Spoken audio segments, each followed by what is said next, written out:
स्त्री शक्तीला मातृशक्तीला सन्मान असतो त्याच ठिकाणी आपल्याला विकास पाहायला मिळतो। अरे केवळ भौतिक विकास करून चालत नाही, सामाजिक विकास देखील त्या ठिकाणी झाला पाहिजे हे मानणाऱ्यांपैकी आम्ही आहोत। आणि म्हणून मोठ्या प्रमाणात अशा घटनांची दखल घेऊन त्याच्यावर कारवाई करण्याचं काम आम्ही करतो आहोत। पण मला मनापासून वाटतं अशा गोष्टींचं राजकारण करणं ही असंवेदनेचा हा कळस आहे, संवेदनहीनता आहे। काही लोकांना यातही मतांचं राजकारण करायचं आहे, ते तोंडाला पट्ट्या लावून बसतात। माझी त्यांना विनंती आहे, तुमच्या तोंडाला पट्ट्याच बऱ्या आहेत, कारण तुम्ही या ठिकाणी खऱ्या अर्थानं समाजामध्ये अराजक तयार करण्याचा प्रयत्न करतात। माझी तुम्हाला विनंती आहे, अरे एका तोंडानं बोलू।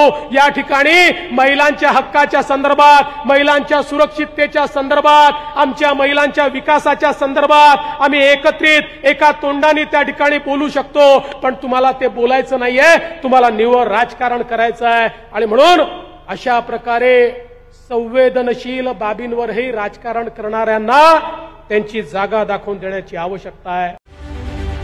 रत्नागिरी 24 न्यूज चॅनलला आताच सबस्क्राइब करा आणि शेअर करायला विसरू नका।